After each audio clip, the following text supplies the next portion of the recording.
Hello guys, welcome back to the second episode of Share Capital. To the second episode of Share Capital, that is issue of share capital basically.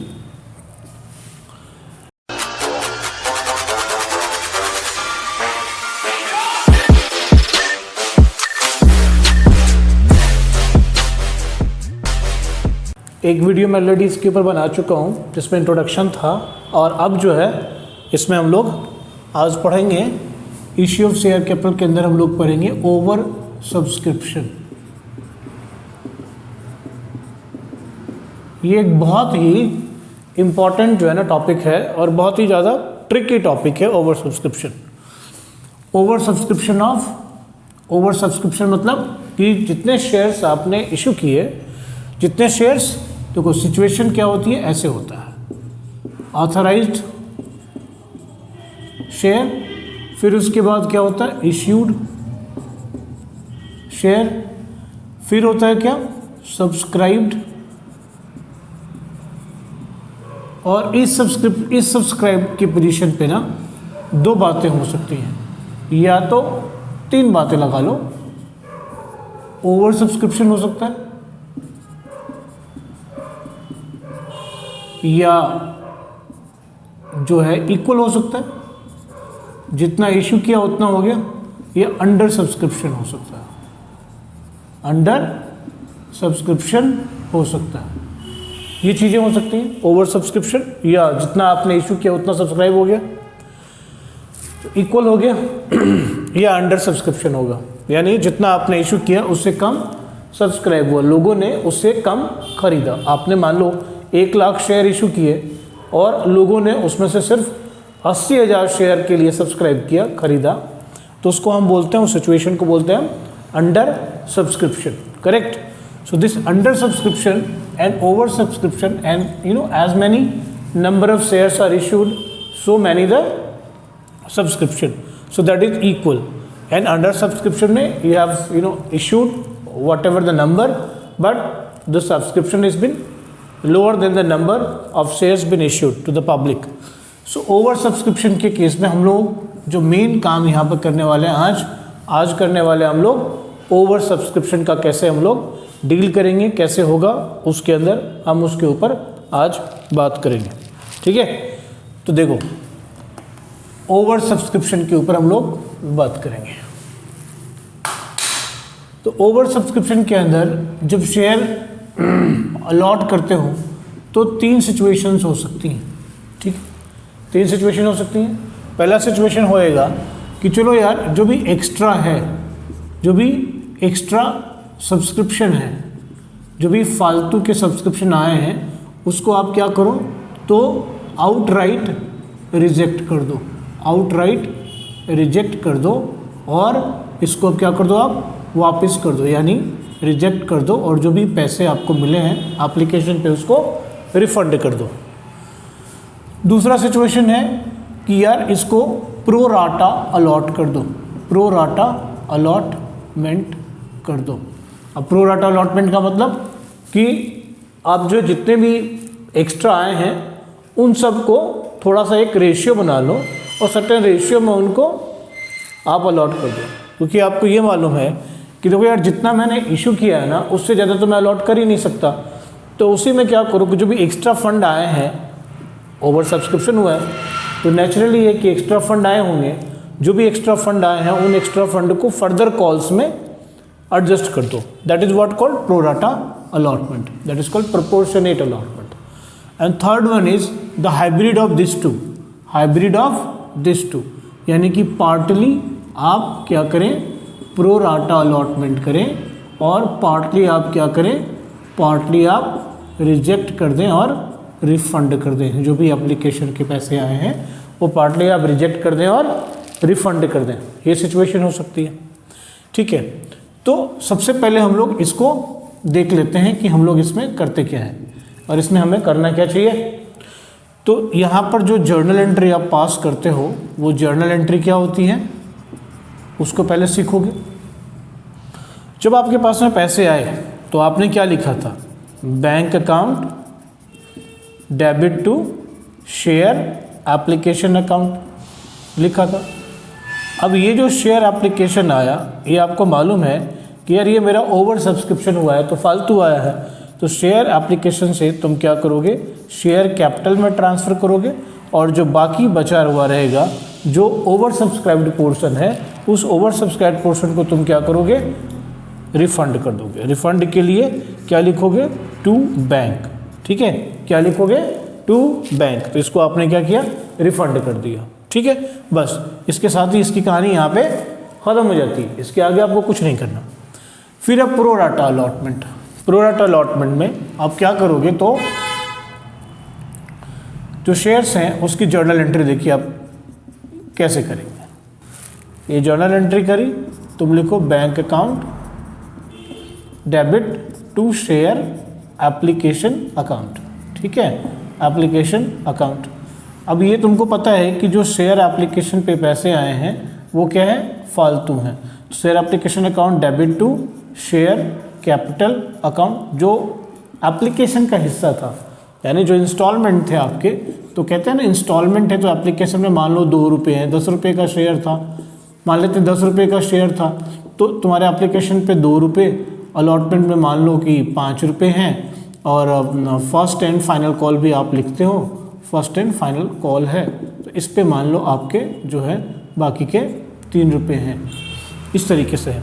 लेकिन आपका क्या हो गया, suppose करो 1000 share issue किया था और 1500 share के लिए आपका एप्लीकेशन आ गया, 1200 शेयर के लिए एप्लीकेशन है, जो भी है, जो भी फालतू आया उसको क्या करेंगे, टू जो है ना, अगला कॉल क्या है आपका, टू शेयर अलॉटमेंट है। और यहाँ पर भी एक बात ध्यान रखने वाली है कि अगर क्वेश्चन साइलेंट है, क्वेश्चन साइलेंट है, तो क्या करेंगे, अलॉटमेंट में करेंगे, सीधे अलॉटमेंट में ट्रांसफ़र करेंगे। उसके बाद भी अगर कुछ रह गया, to share first and final call में एडजस्ट कर देंगे।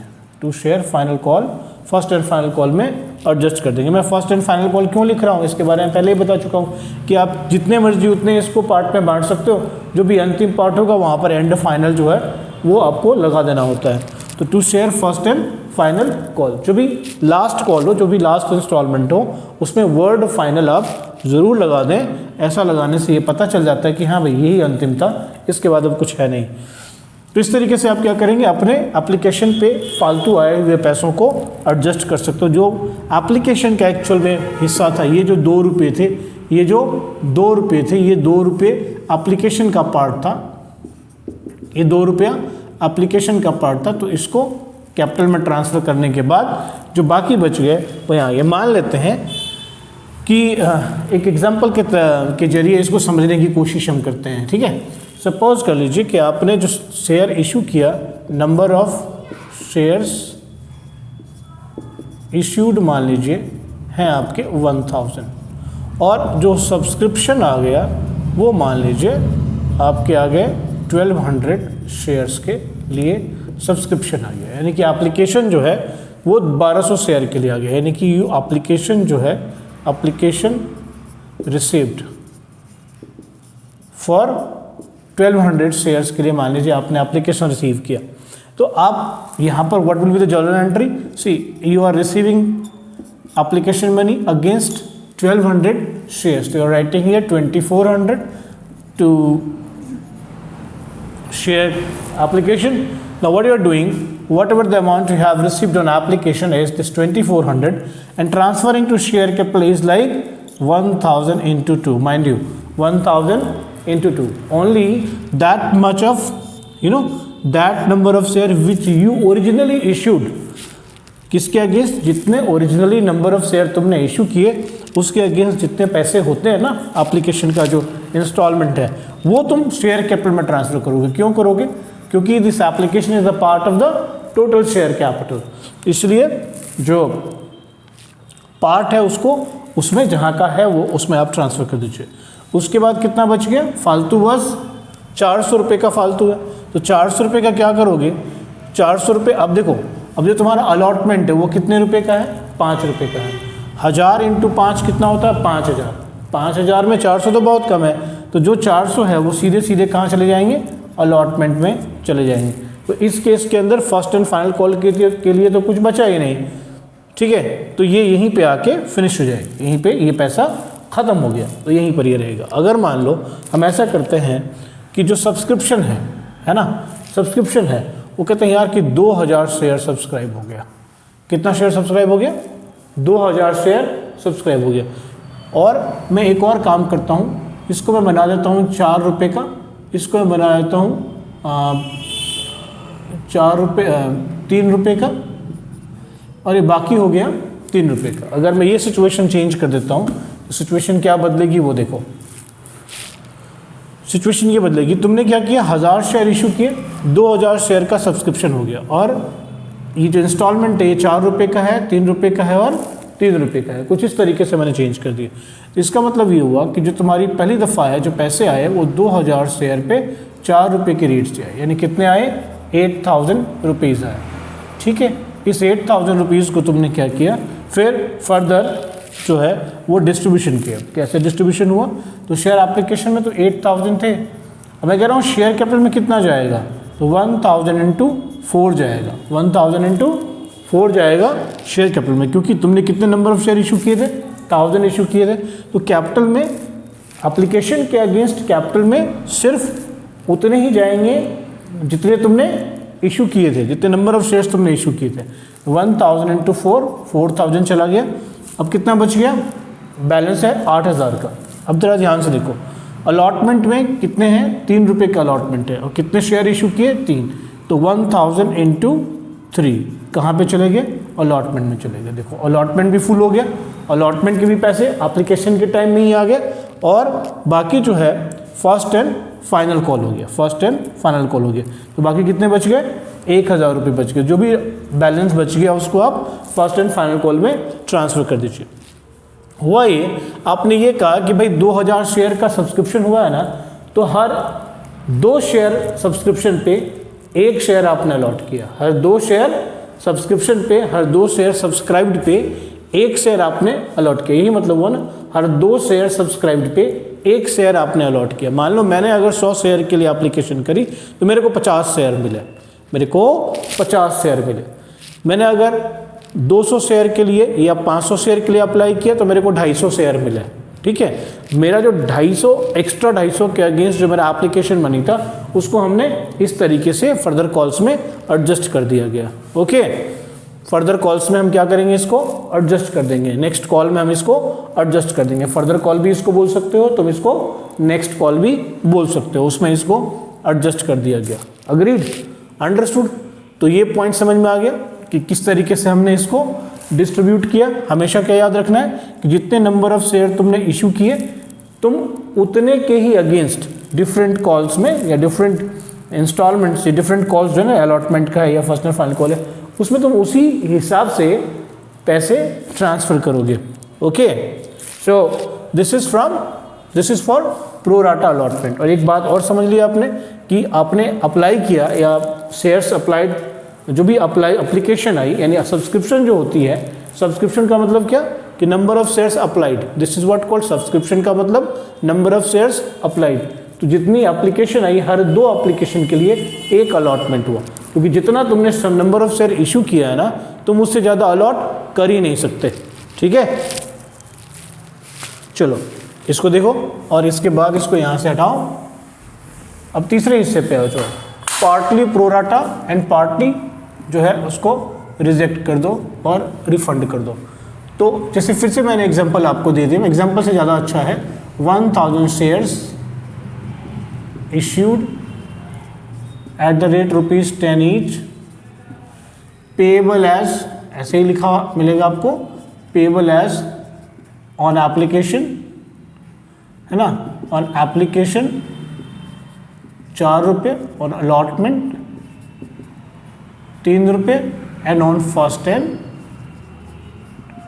Final call, first and final call ₹4,373 10, ठीक है, 4,373 10 रुपये हो गए, टोटल 10 रुपये हो गए, 10 रुपये का था। अब एप्लीकेशन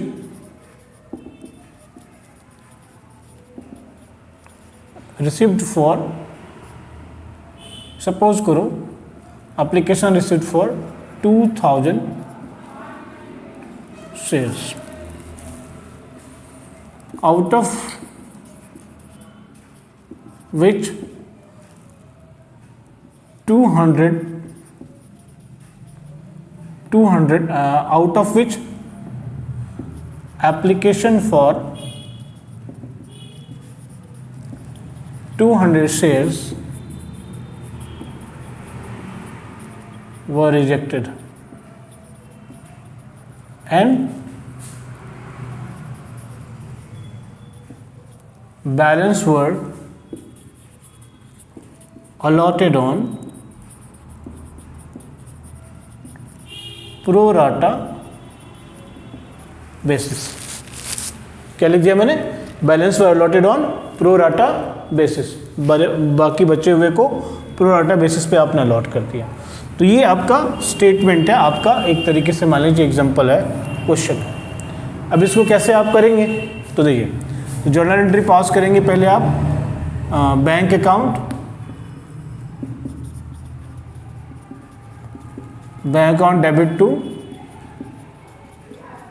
शेयर एप्लीकेशन अकाउंट। कितने शेयर्स हैं? तो कितने के लिए आया आपके पास? 2000 शेयर के लिए आया। कितने रुपए? 4 रुपये। तो कितना हो गया? 8000 हो गया।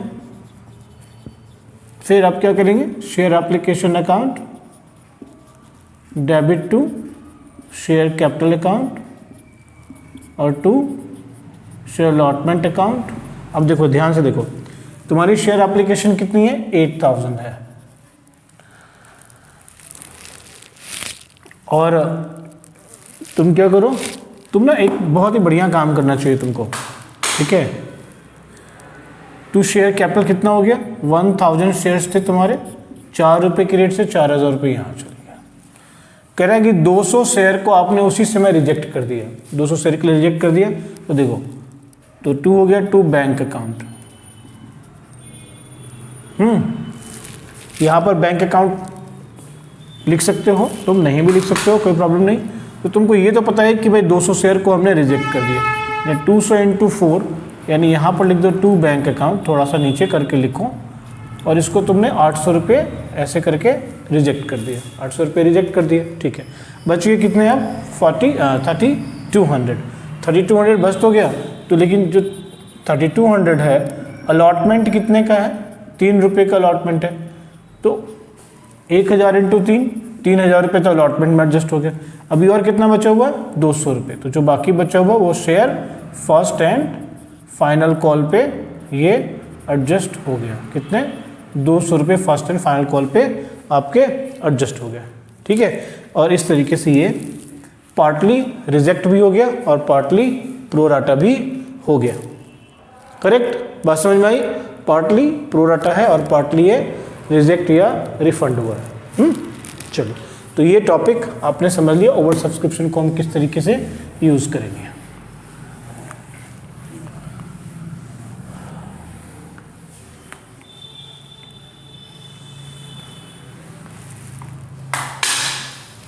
तो ओवर सब्सक्रिप्शन के बाद तुम एक काम और सीख सकते हो, और वो सीख सकते हो अंडर सब्सक्रिप्शन का केस था। अगर अंडर सब्सक्रिप्शन हो तो तुमको याद रखना चाहिए, तुम्हारी जो कंपनीज एक्ट है और जो सेबी गाइडलाइन है, वो सेबी गाइडलाइन कहता है कि अगर मान लो, सेबी गाइडलाइन क्या कहता है, ये पॉइंट भी याद रखना कि सेबी गाइडलाइन ये कहता है कि अगर किसी कंपनी के 90% से कम जो है सब्सक्रिप्शन हुए हैं, है ना, अगर less than 90% of issue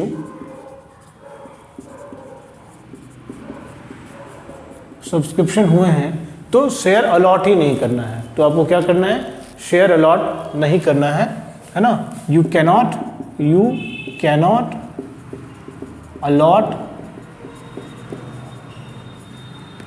allot shares in this case, and consequently the entire application amount shall be refunded। Entire application money shall be refunded, सारे के सारे एप्लीकेशन मनी जो भी आए हैं वो आपको रिफंड करने पड़ेंगे। ठीक है, तो इस यहाँ पर अंडर सब्सक्रिप्शन में ये पॉइंट है, ये समझना है आपको। एक और सिचुएशन आती है कॉल्स इन अरियर और calls in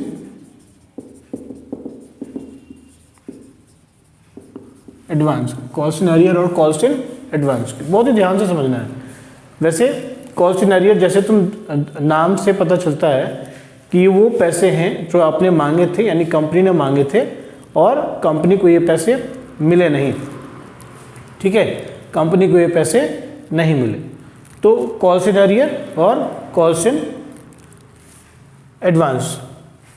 calls in arrear में दो सिचुएशन हो सकते हैं। मान लीजिए कॉल्स इन अरियर का मतलब हो गया कि जो भी पैसे कंपनी ने मांगे थे वो पैसे कंपनी को अभी उनके शेयर होल्डर्स ने नहीं दिए हैं, तो ऐसे सिचुएशन को हम कॉल्स इन अरियर कहते हैं। अगर मान लो कंपनी को पैसे नहीं दिए हैं तो एक तरीके से क्या हो गया, कंपनी के लिए रिसीवेबल्स हो गए, कल कंपनी को मिलेंगे, है ना। तो कॉल्स इन अरियर में दो सिचुएशन हो सकते हैं कि इसका ट्रीटमेंट क्या हो, है ना, अकाउंटिंग ट्रीटमेंट क्या हो।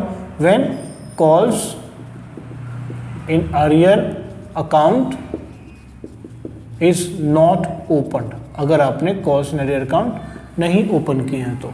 और दूसरी सिचुएशन है ट्रीटमेंट कैसे होगा, when calls in arrear account is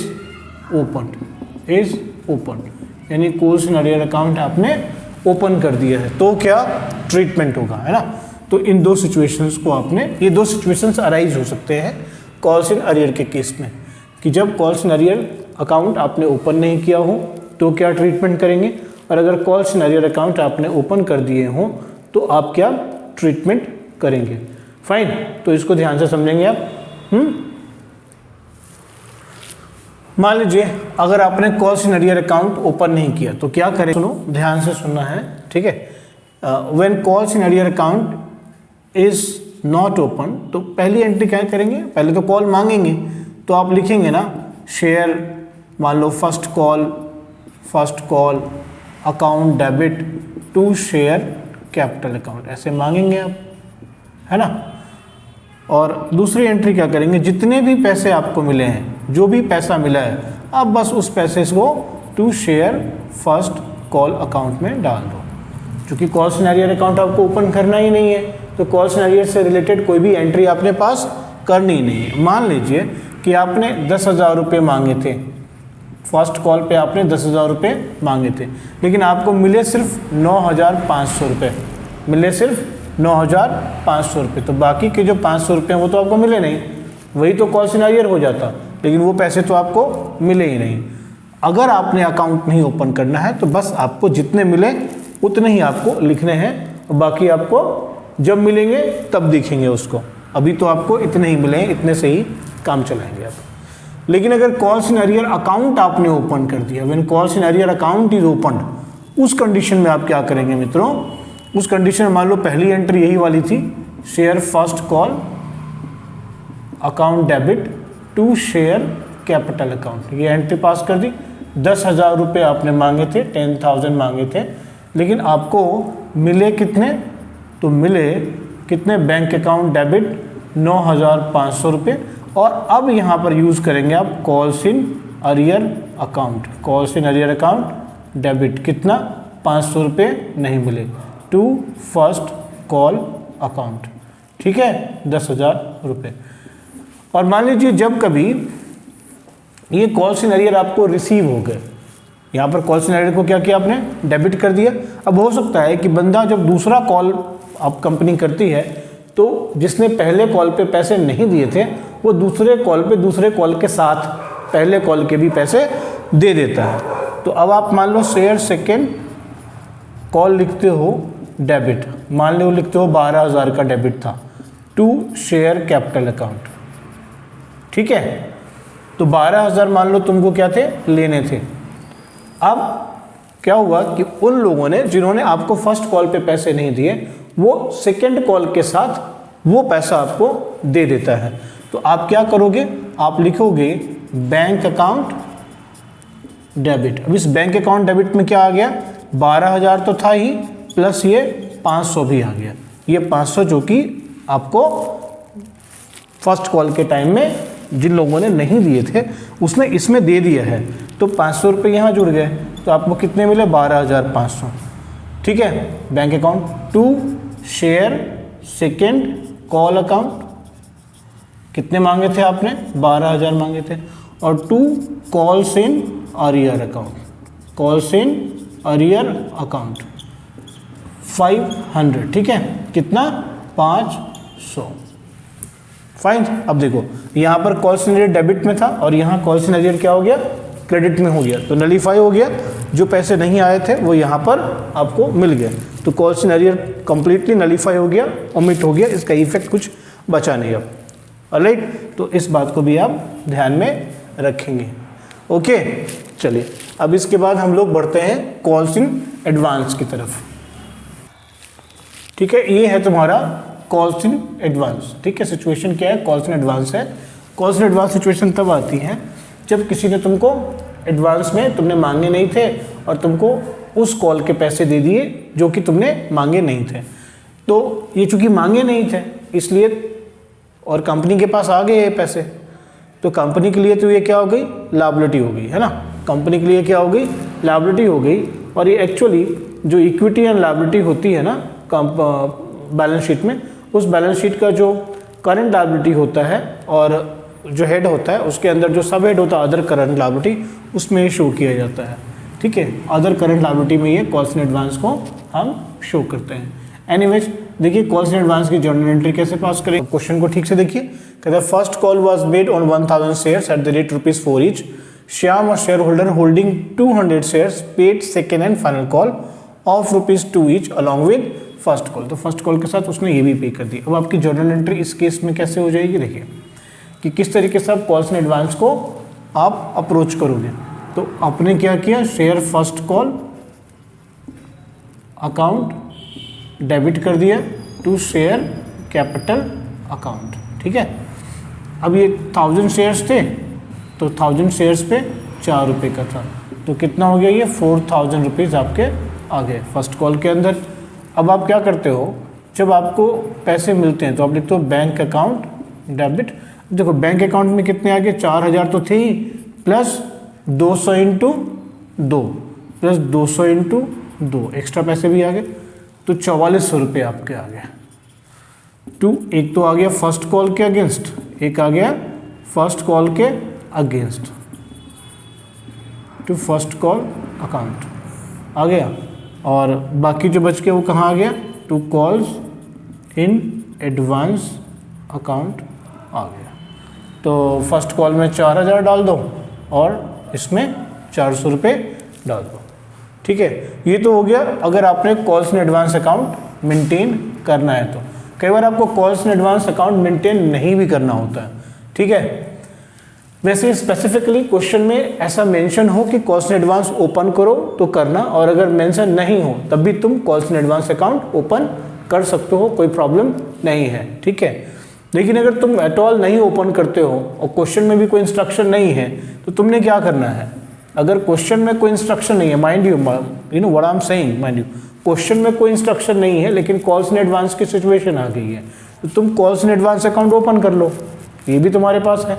या नहीं तो तुम बगैर कॉल्स इन एडवांस ओपन किए भी आगे बढ़ सकते हो। कैसे बढ़ सकते हो, तो तुम लिखोगे bank account debit to first call account, to first call account और टू सेकेंड कॉल अकाउंट, है ना, ये भी लिख सकते हो तुम। तो तुम्हारे पास तो 4400 आ गए और फर्स्ट कॉल के लिए 4000 आ गए, और यहाँ पर सेकेंड कॉल के अगेंस्ट 400 रुपये पहले से आए हुए हैं। अब जब तुम सेकेंड कॉल के ड्यू की एंट्री करोगे ना, यहाँ पर क्या करोगे, आगे तुम क्या करोगे, सेकेंड कॉल की ड्यू की एंट्री करोगे। तुम लिखोगे second call account debit to share capital account, ऐसे लिख दोगे। अच्छा, तुम्हारा जो मान लो 1000 शेयर्स था और सेकेंड कॉल तुम्हारी ₹2 की थी, तो 2000 तुम्हारा ड्यू की एंट्री हो गई। अब तुम इसको कैसे कैसे कैसे करोगे, देखो तुम कैसे करोगे, यहाँ पर ऑलरेडी सेकेंड कॉल तुम्हारा आ चुका है, एक बार तुम सेकेंड कॉल 400 रुपये का कर चुके हो, तो तुम यहाँ पर तुमको जो पैसे आएंगे वो आएंगे bank account debit to second call. क्या आएंगे? टू सेकेंड कॉल अकाउंट आएंगे, ठीक है। और सेकेंड कॉल अकाउंट आया तो कितने पैसे आए भैया? कितने पैसे आए? कितने पैसे आए? तुमको तो एक 400 रुपये पहले से आए हुए थे, 200 शेयर पे, तो तुमको मिलेंगे कितने? 800 शेयर पे ही 2 रुपये के रेट से 1600 रुपये मिल जाएंगे। कहानी होगी ख़त्म। वहाँ 400 रुपये ऑलरेडी पहले आया हुआ है, तो ये देखो यहाँ पर बैंक टू सेकेंड, यहाँ पर बैंक टू सेकेंड, तो टोटल कितना हो गया? 16 4 2000 रुपये तो आ ही चुके हैं ना, जो तुम्हारा 2000 यहाँ पर ड्यू की एंट्री है। सिर्फ अंतर ये हुआ कि जब तुम फर्स्ट कॉल मांगा था तुमने, तो उसी टाइम सेकेंड कॉल भी इसने दे दिए थे, और जब तुमने सेकेंड कॉल मांगे तो उस बंदे को देने की ज़रूरत ही नहीं थी। लेकिन तुम ड्यू की एंट्री तो यहाँ तो बिन मांगे मोती मिल गए ना। अब यहाँ क्या करोगे? मांगोगे, ऑफिशियली मांगोगे, मांगोगे तो पूरे से मांगोगे, और फिर मिलेंगे तो काट के मिलेंगे, 400 रुपये काट के मिलेंगे तुमको। ये सुनो, अब ये 400 रुपये काट के क्वेश्चन में ऐसा कुछ दिया नहीं होगा, तुमको अपने आप यहाँ पर 400 लिखना है और यहाँ पर 1600 अपने आप से लिखने हैं, क्योंकि तुम ऑलरेडी 400 तुमको मिल चुके हैं। 200 शेयर पे 2 रुपये के रेट से एडवांस में तुमको सेकेंड कॉल के पैसे आ चुके हैं, इसलिए तुम यहाँ पर 1600 से ही बैंक की एंट्री करोगे। ऐसा नहीं करोगे तो बेटा काम खराब हो जाएगा तुम्हारा, समझ गए? तो ये कॉल्स इन एडवांस को समझ गए तुम। अब जैसे मैंने बताया था अभी, कॉल्स इन एडवांस की जो बैलेंस शीट में इसकी पोजीशन होती है, कहाँ पर डाल, तो ये एक लायबिलिटी होती है, और इक्विटी लायबिलिटी, जैसे इक्विटी लायबिलिटी तुम लिखते हो ना, इक्विटी एंड लायबिलिटीज तुम लिखते हो, तुम अपनी बैलेंस शीट में, इसमें तुम लिखते हो करंट लायबिलिटी, करंट लायबिलिटी में अदर करंट लायबिलिटी, यहाँ पर तुम लिखते हो calls in advance, other current liability में तुम लिखते हो कॉल्स इन एडवांस, समझ गए? और ये सब कहाँ दिखाते हो तुम? नोट्स टू अकाउंट्स में दिखाते हो, समझ गए? तो कॉल्स इन एडवांस के बारे में ये बात तुमको याद रखना चाहिए। Fine, thank you very much.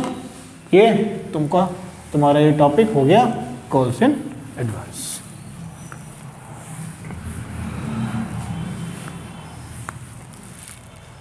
ठीक है, चलो तुमने calls in arrear, calls in advance दोनों सीख लिए।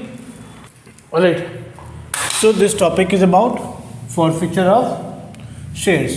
फॉरफीचर ऑफ शेयर्स की बात हम करेंगे। फॉरफीचर ऑफ शेयर्स का मतलब हो गया कि सपोज तुमने कंपनी में शेयर खरीदे हैं, लेकिन कंपनी ने कोई कॉल किया, सपोज करो कंपनी ने फर्स्ट कॉल किया, तुम्हारे 500 शेयर हैं, we are holding 500 shares of ABC limited at the rate ₹2 each, 10 each, you are holding the shares of ABC Limited। तो 500 शेयर तुम्हारा ABC लिमिटेड में है, ठीक है। 500 शेयर किस में है? Your 500 shares in ABC limited. ABC limited में तुम्हारे 500 शेयर है एट द रेट ₹10 ईच, ठीक है। तुम्हारे हैं एप्लीकेशन पे मान लो 4 रुपये हैं, अलॉटमेंट पे मान लो 2 रुपये हैं, फर्स्ट कॉल पे मान लो 3 रुपये हैं, और सेकेंड एंड फाइनल कॉल पे मान लो 1 रुपये है, ठीक है। तो सेकेंड या फाइनल कॉल पे मान लो 1 रुपये है, तो 4 2 6 3 9 1 10 रुपये हो गया, ठीक है। 10 रुपये ये हो गया। अब क्या हुआ कि ABC लिमिटेड के 10 रुपये के शेयर्स हैं, तो एप्लीकेशन तो तुमने दे दिए हैं, अलॉटमेंट भी तुमने दे दी। जब कंपनी ने फर्स्ट कॉल मांगा, ठीक ध्यान से समझो, जब कंपनी ने फर्स्ट कॉल मांगा तो तुमने पैसे नहीं दिए, ठीक। तुम गरीब आदमी, तुम्हारे पास पैसे नहीं थे, तुमने पैसे नहीं दिए, मान लेते हैं। तो तुमने क्या किया, कंपनी को 500 × 3 रुपये नहीं दिए, ठीक है। फिर कंपनी ने सेकेंड कॉल भी मांगा और तुमने सेकेंड कॉल भी नहीं दी, या छोड़ो, तुमने फर्स्ट कॉल ही मांगा। तुमने फर्स्ट कॉल जब मांगा तो तुमने नहीं दिया, जो टाइम था उस टाइम पे तुमने पैसे नहीं दिए। कंपनी ने तुमको एक रिमाइंडर भी दिया, तुमने फिर भी नहीं दिए पैसे। तो कंपनी ने कहा देखो यार, इसके ये शेयर जो है ना, इसके जो ये 500 शेयर हैं, ये 500 शेयर क्या कर लो, कन्फिस्केट कर लो, कन्फिस्केट कर लो। अब कन्फिस्केशन क्या होता है, इसके लिए फिजिकल चीज़ होनी चाहिए तो कन्फिस्केशन होता है, और शेयर कोई फिजिकल चीज़ होती नहीं, इसलिए इसको क्या करते हैं, फॉरफिट कहते हैं, फॉरफिट कहते हैं। फॉरफिट का मतलब हो गया कि जितने पैसे तुमने अभी तक दिए हुए हैं वो सब तुम्हारे जब्त हो गए। तुमने कितने पैसे दे दिए हुए हैं अभी तक? ₹6 दे दी मैं, तो ये तुम्हारे फॉरफिट हो गए। और फॉरफिट के साथ साथ क्या होता है कि जो तुम्हारा शेयर होल्डिंग का राइट होता है, वो राइट भी जो शेयर होल्डर का एज ए शेयर होल्डर तुम्हारी राइट होती है ना, जो शेयर होल्डर की राइट होती है वो राइट भी तुम्हारी क्वैश हो गई, ख़त्म हो गई, राइट को भी हटा दिया, तुम्हारा कोई राइट नहीं। अब मतलब इसका मतलब ये हो गया कि you are no longer a shareholder in the company, no longer a shareholder in the company, यानी तुम अब उस कंपनी के शेयर होल्डर हो ही नहीं, you are no longer a shareholder of the company, तुम उस कंपनी के शेयर होल्डर अब नहीं रहे। ठीक है, तो कॉन्सेप्ट समझ में आया? क्या करो, क्या हो गया? अब तुम्हारा जो है इसका अकाउंटिंग ट्रीटमेंट तुमको सीखना है। जैसे ही तुम्हारा शेयर फॉरफीचर हुआ तो देखो ये सिचुएशन है और ये तुम्हारे 500 शेयर है, तुमने एप्लीकेशन अलॉटमेंट दे दिया, फर्स्ट कॉल की बात हो रही है, कंपनी ने फर्स्ट कॉल मांगा तो तुमने क्या किया, फर्स्ट कॉल अकाउंट डेबिट किया, टू शेयर कैपिटल किया, कंपनी ने कहा कि ठीक है। फिर कंपनी ने क्या किया, बैंक अकाउंट किया। ये सब तो तुम पहले भी जानते हो यार, छोड़ो, तुम सीधे इतना समझो कि जब तुम्हारा फॉरफीचर होगा तो तुम शेयर फॉरफीचर की एंट्री पास करोगे। तो जब शेयर फॉरफीचर की एंट्री का मतलब हो गया कि तुम्हारे शेयर जो है ना वो जब्त हो गए, कंपनी ने तुम्हारे शेयर जो है वो रख रही है, तो कंपनी एक एंट्री पास करेगी। कंपनी एक एंट्री पास करेगी। कंपनी क्या एंट्री पास करेगी, देखो ध्यान से समझना है, ठीक। अब फॉरफीचर ऑफ शेयर्स के केस में भी जो है एंट्री क्या पास करेगी, देखो ध्यान से देखना यार। इसमें भी दो सिचुएशंस होंगे, अगर calls in arrear account maintain करता है तो, और अगर calls in arrear account not maintained, company ये मेंटेन नहीं करती, नॉट मेंटेन्ड है, मेंटेन्ड है या नॉट मेंटेन्ड है, दोनों बातें हो सकती हैं। अगर company calls in arrear account maintain करती है तो वो क्या लिखेगी, देखो वो लिखेगी share capital account debit to share forfeited account. ठीक है, क्या लिखेगी, टू शेयर फॉरफिटेड अकाउंट, कि शेयर इतने शेयर जो है ना फॉरफिट हो चुके हैं, इतने पैसे फॉरफिट हो चुके हैं, और जो कॉल तुमने नहीं दी, अगर मेंटेन किया हुआ है तो to calls in arrear account, यानी पहले ही लिखा होगा। जब तुमने नहीं दिया होगा तो कंपनी ने क्या लिखा, बैंक अकाउंट डेबिट किया होगा ना कंपनी ने, to share first call account, तूने फर्स्ट कॉल पे नहीं दिए पैसे, मान लो फर्स्ट कॉल पे नहीं दिए तो कंपनी ने क्या लिखा होगा, bank account debit to first call to calls in arrear. अब उस शेयर को फॉरफिट हो गया, तो जो फॉरफिट हो गया तो वो कैपिटल, वो जो शेयर है वो क्या हो गया, कंपनी के पास वापस आ गया, कंपनी के पास वो शेयर क्या हो गया, वापस आ गया। जो मैंने कॉन्सेप्ट क्या बताया कि you are no longer the shareholder, मतलब जो भी शेयर्स तुम्हारे नाम से था वो सारा कंपनी के पास आ गया।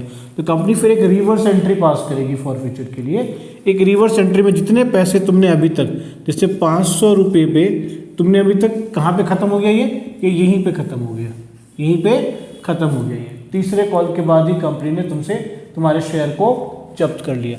तो कंपनी शेयर कैपिटल में कितने पैसे डालेगी, 4 2 6 3 9 रुपये डालेगी, समझ गए, जहाँ पर ख़त्म हुआ ये वहीं से करेगा। ठीक है, अभी ये कॉल तो मांगा ही नहीं था तो इसकी तो कोई बात ही नहीं है, कोई चर्चा ही नहीं है। तो जितने के अगेंस्ट कंपनी ने कैपिटल को क्रेडिट किया हुआ था, अब उतने के लिए ही कैपिटल को डेबिट कर देगा, है ना लॉजिकल बात। भाई सेकेंड एंड फाइनल कॉल तो मांगा ही नहीं था, वहाँ पर तो शेयर कैपिटल क्रेडिट हुई ही नहीं थी, तो अगर उसको भी डेबिट कर दोगे तो फिर तो ये गलत हो जाएगा। तो तुमने जितने को क्रेडिट किया था, जितने से शेयर कैपिटल क्रेडिट हुआ था इस 500 शेयर के अगेंस्ट, उतने से ही शेयर कैपिटल को अब क्या करोगे, डेबिट करोगे। तो जो पुरानी एंट्रीज थी इस 500 शेयर के अगेंस्ट वो नलीफाई होएगा। यस, तो टू शेयर फॉरफिटेड कितना हो गया, कितने शेयर के पैसे तुम दे चुके हो वही फॉरफिट होगा ना। मैंने कहा ना 4 और 2 6 रुपये, तो 6 रुपये तुम्हारे फॉरफिट हो गए, फाइन। और कौन से पैसे नहीं दिए थे, तो फर्स्ट कॉल नहीं दिए थे, तो तुम्हारे कॉल इन अरियर में कितना आ गया, 500 × 3 1500 रुपये तुम्हारे आ गए। ठीक है, अच्छा अगर मान लो calls in arrear account maintain नहीं करते हो तो क्या करोगे। अगर ये मेंटेन नहीं करते तो बहुत ही सिंपल है, तुमने कर देना शेयर कैपिटल अकाउंट डेबिट है ना, टू शेयर फॉरफिटेड अकाउंट, और टू जो भी जिस कॉल पे तुमको नहीं था, है ना, जिस कॉल पे तुमने पैसे नहीं दिए थे, तुमने किस कॉल पे पैसे नहीं दिए थे, शेयर फर्स्ट कॉल पे पैसे नहीं दिए थे, बस ये लिख दो। कॉल सिनेरियो रहे तो कॉल सिनेरियो लिख दो, नहीं अगर कॉल सिनेरियो मेंटेन नहीं करते तो तुम वही जिस कॉल पे तुमने पैसे नहीं दिए थे वो कॉल तुम यहाँ पर लिख दो। अब तुम्हारा कितना आ गया, फिर से 4500 आ गया, ये 3000 आ गया और ये 1500 आ गया, दैट इज इट। समझ गए, फॉरफीचर का मतलब समझ में आया। चलो तो तुम्हारा शेयर फॉरफिट हो गया। अभी जो शेयर फॉरफीचर होता है ना बेटा, ये तुम्हारा ये जो शेयर फॉरफीचर होता है वो बहुत ही इसको तुम बैलेंस शीट में क्या करते हो, जो भी तुम्हारी बैलेंस शीट में आप क्या करते हो, नोट्स टू अकाउंट्स में जो शेयर कैपिटल होता है, नोट्स टू अकाउंट में आप लिखते हो ना कि जो भी नोट्स टू अकाउंट होता है उसमें आप जहाँ पर पेड अप कैपिटल लिखते हो ना, उस पेड अप कैपिटल में इस फॉरफिटेड अमाउंट को आप क्या करते हो, ऐड कर देते हो। जो सब्सक्राइब्ड कैपिटल होता है, जो सब्सक्राइब्ड कैपिटल होता है उसमें आप इस फॉरफिटेड को ऐड कर देते हो। ठीक, कैसे इसको कैसे करते हो, देखो बहुत सिंपल है, कुछ नहीं करना होता है। जो तुम्हारी नोट्स टू अकाउंट्स होती है ना, नोट्स टू अकाउंट्स होती है, उस नोट्स टू अकाउंट में यहाँ लिख देना है सब्सक्राइब्ड एंड पेड अप, ये लिखते हो ना, इसमें तुम ऐड कर दोगे फॉरफिटेड शेयर, इसकी वैल्यू यहाँ पर ऐड कर दोगे सब्सक्राइब्ड एंड पेड अप में। ठीक है, फॉरफिटेड वैल्यू यहाँ पर ऐड हम कर देंगे। ऑलराइट, चलिए आगे बढ़ते हैं। तो फॉरफीचर आपने कर लिया, फॉरफीचर के बाद आप क्या करते हो, री इश्यू करते हो शेयर को, है ना, शेयर को री इश्यू करते हो। अब री इश्यू के टाइम में थोड़ा सा ध्यान रखना है कि री इश्यू कैसे करते हो, किन तरीके से री इश्यू होता है। तो अगर मान लो री इश्यू ऑफ शेयर करते हो, जो शेयर तुमने फॉरफिट कर लिए थे उन्हीं शेयर्स को तुम क्या करोगे, री इश्यू करोगे, तो हो गया री इश्यू ऑफ शेयर्स। जब तुम री इश्यू ऑफ शेयर्स करोगे तो क्या होगा कि कई सिचुएशंस होंगी। Reissue of shares originally issued at par, और दूसरा लिख सकते हो ओरिजिनली इश्यूड एट प्रीमियम। और तुम री इश्यू किसको करोगे, जो तुमने फॉरफिट किया था उसको करोगे री इश्यू। री इश्यू का मतलब ये दोबारा से इश्यू करना है, यानी जिस शेयर को तुमने फॉरफिट कर लिया था उन्हीं शेयर्स को री इश्यू करोगे। तो या तो ऐसे शेयर्स फॉरफिट हुए थे या ऐसे शेयर्स थे तुम्हारे शुरुआत में जो पार पे तुमने इशू किए हुए थे, या ऐसा भी हो सकता है कि प्रीमियम पे तुमने इशू किए हुए थे। तो जब प्रीमियम पे इशू किए हुए थे ओरिजिनली, तो इसमें भी दो सिचुएशन हो सकती है कि प्रीमियम अमाउंट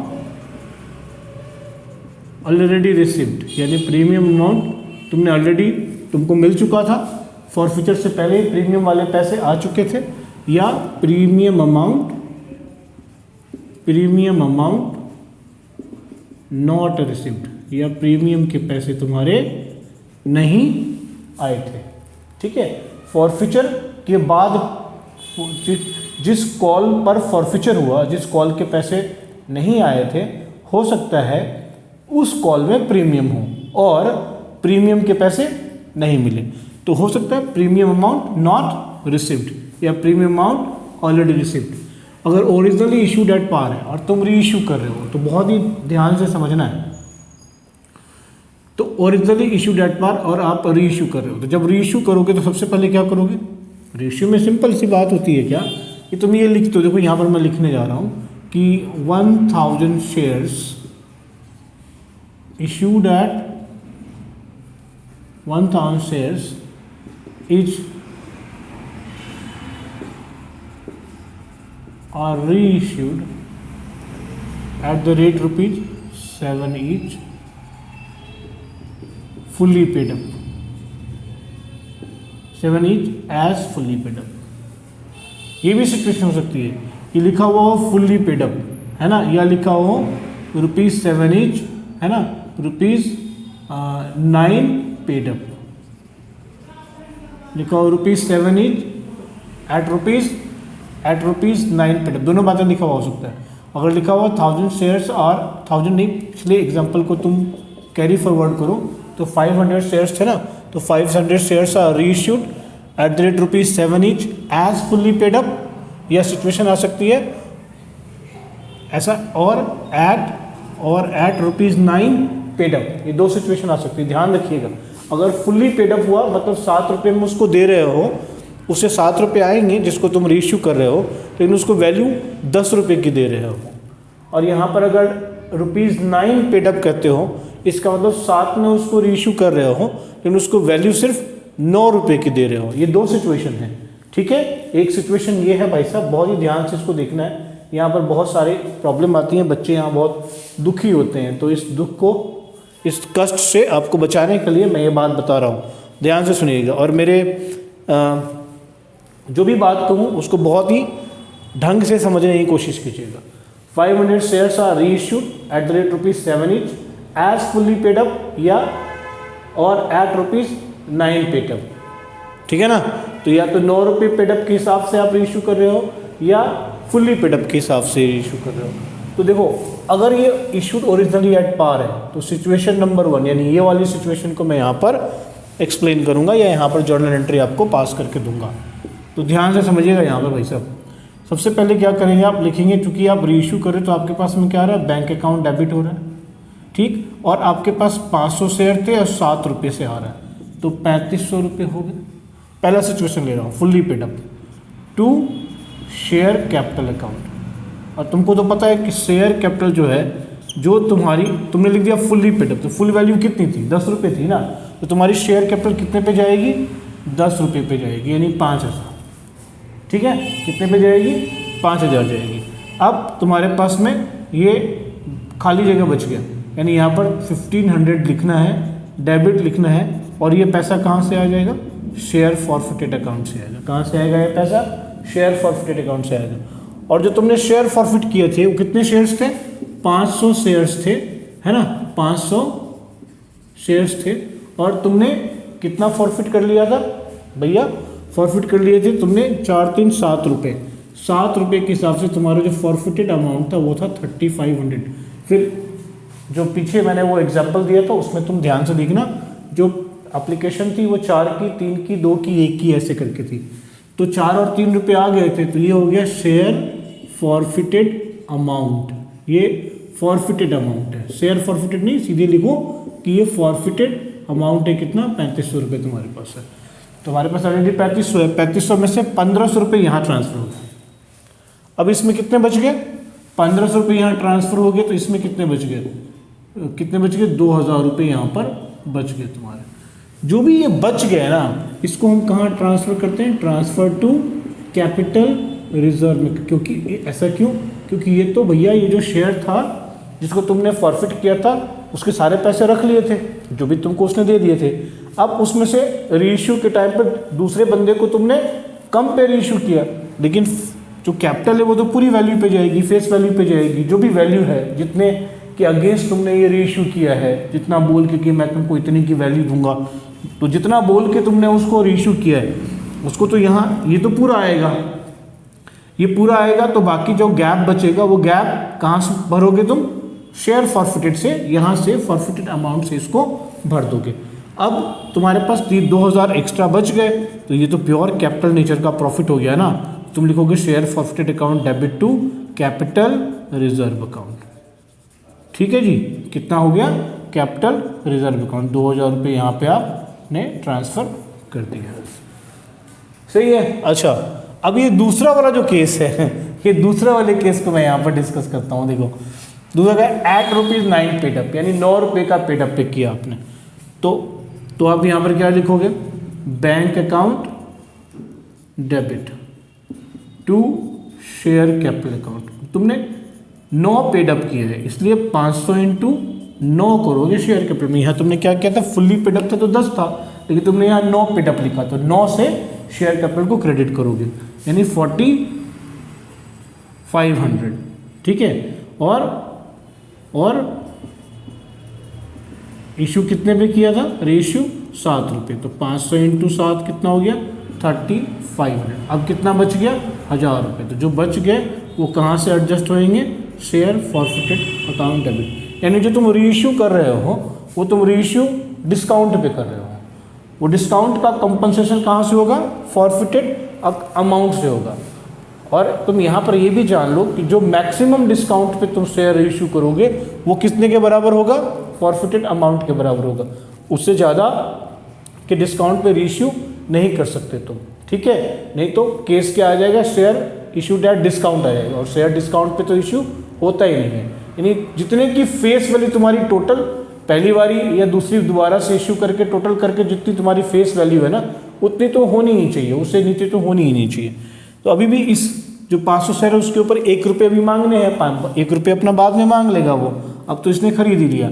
अब यहाँ पर अगर 1000 रुपये का फॉरफिटेड में चला गया और 3500 रुपये थे और 1000 यहाँ निकल गया, तो कितना बच गया, 3000 बच गया, 2500 रुपये बच गए, है ना।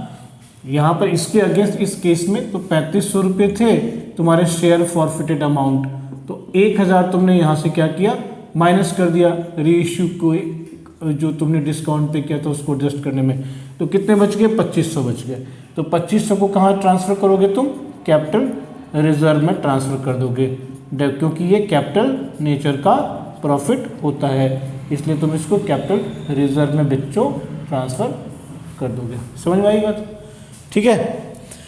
तो अगर ओरिजिनली आपने किया है तो ऐसे करके इसको आप समझेंगे। अब देखिए, अब मैं पार वाला हटा देता हूँ और प्रीमियम वाले सिचुएशन को आपको समझाता हूँ। अगर आपने प्रीमियम अमाउंट ऑलरेडी, जैसे मान लो यहाँ पर हमने छोटा सा एग्जांपल ये दे दिया कि shares originally issued at premium, ठीक है। तो प्रीमियम था, मान लीजिए प्रीमियम अमाउंट जो है वो था 2 रुपये, प्रीमियम अमाउंट था मान लीजिए 2 रुपये, प्रीमियम 2 रुपये थे, और जो फेस वैल्यू थी वो आपको याद होगा पिछले एग्जांपल में 10 रुपये थे, है ना। 4 3 2 1 का हिसाब किताब था, ये 4 3 2 1 का हिसाब किताब था, यानी 4 रुपये एप्लीकेशन, 3 अलॉटमेंट, 2 फर्स्ट कॉल और 1 rupees second and final call, ये हिसाब किताब था पिछले जस्ट एग्जाम्पल में आपने देखा होगा। अब थोड़ा सा रिवाइंड करेंगे वीडियो को, आपको फिर वो एग्जाम्पल मिल जाएगा। तो 4 3 2 1 का था, प्रीमियम क्या करेंगे, 2 रुपये की प्रीमियम है, ठीक है। जब ये 2 रुपये की प्रीमियम है ना, तो सिचुएशन पहला क्या है कि प्रीमियम अमाउंट ऑलरेडी रिसीव, तो मान के चलते हैं कि ये जो प्रीमियम है ये किसके साथ आ रहा है, ये जो प्रीमियम है ये मान लीजिए अलॉटमेंट के साथ आ रहा है, यानी टोटल अलॉटमेंट पे कितने रुपये हैं, 5 रुपये हैं, ठीक है। ये एप्लीकेशन पे है, ये अलॉटमेंट पे है, ये फर्स्ट है और ये सेकंड है, ठीक है। तो अलॉटमेंट के साथ ही प्रीमियम था, ये मान लेते हैं पहले केस में। ये जो पहला केस है उस केस में हम ये मान लेते हैं कि प्रीमियम जो है वो अलॉटमेंट पर था, तो अलॉटमेंट के तो पैसे दे ही चुका है बंदा। कौन सा नहीं दिया था उसने, फर्स्ट कॉल नहीं दिया था। तो अगर प्रीमियम ऑलरेडी रिसीव कर चुके हो तो कोई झंझट नहीं है, कान वान बंद कर लो। जैसा तुमने इस केस में यानी ओरिजिनल वाले में जैसा एट पार वाले में जैसा तुमने काम किया है ना, सिर्फ वही काम तुमको यहाँ पर करना है, कोई अलग सा कुछ नहीं करना है। तो कैसे करना है, देखो तुम ओरिजिनल वाले में क्या किया था तुमने, है ना, दोनों सिचुएशन ले लिए थे। जो भी सिचुएशन आपको आएगा वहाँ पर सिमिलर चीज़ करोगे, जैसा तुमने ओरिजिनली इशूड एट पार पे किया है ना काम, वो सारे काम एज यू डिड, है ना, इन केस ऑफ पार, बस पार के जैसा किया था वैसा इधर भी करने का, और कोई अंतर नहीं होगा, सेम चीज़ होगी। लेकिन अगर तुमने प्रीमियम के पैसे नहीं रिसीव किए हुए हैं और तब फॉरफिचर हो गया, तो देखो क्या करोगे, ठीक। सिचुएशन चाहे 10 रुपये वाला हो चाहे 9 रुपये वाला हो, जो भी हो, मैं 9 रुपये का नहीं, मैं 10 रुपये वाला ले लेता हूँ, फुल्ली पेडअप वाला लेता हूँ, काम वही करना है, उसमें कोई नहीं है, 9 और 10 में कोई रूल में कोई अंतर नहीं, बस यहाँ पर इसको समझना है। तुमने क्या करना है यार कि अगर तुम्हारी प्रीमियम पे ऑलरेडी ओरिजिनली इशू करी थी और प्रीमियम मिला नहीं, तो तुमने क्या किया होगा, प्रीमियम अमाउंट को भी तुमने क्या किया होगा, तुम क्या लिखते हो, SPR लिखते हो ना, security premium reserve account, premium amount को भी तुमने क्या किया होगा भाई साहब, तुमने वहाँ पर क्रेडिट किया होगा, ठीक है। तो अब उसको भी डेबिट कर दो। तुमने ओरिजिनली क्या एंट्री पास करी होगी, फर्स्ट कॉल अकाउंट डेबिट, है ना। मान के चलते हैं, इस सिचुएशन में मान के चलते हैं कि ये जो 2 रुपये हैं वो फर्स्ट कॉल पे आया था, फर्स्ट कॉल पे मांगा था हमने, फर्स्ट कॉल 4 रुपये का था। ये जो प्रीमियम है वो 2 रुपये यहाँ पे फर्स्ट कॉल पे मांगा था, ये 4 रुपये का था, है ना। 2 रुपये की प्रीमियम थी और फर्स्ट कॉल दिए नहीं तुमने, इसका मतलब तुमने प्रीमियम दिए नहीं, ठीक है। लेकिन मांग तो लिए थे, तुमने लिख तो दिया था to share capital to security premium, लेकिन तुमको तो वो कॉल मिला ही नहीं मिला तो अब कंपनी क्या करेगी, उसको रिवर्स करेगी। रिवर्स करेगी तो शेयर कैपिटल को भी करेगी। 500 शेयर थे, 500 इंटू 10 और 500 इंटू कितना हो गया 2, तो 500 इंटू 10 5000 हो गया, 500 इंटू 2 1000 हो गया। शेयर फॉरफिटेड और टू शेयर फर्स्ट कॉल, ठीक है।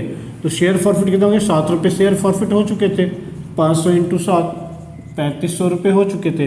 और फर्स्ट कॉल कितने का था बॉस, 500 इंटू 4, तो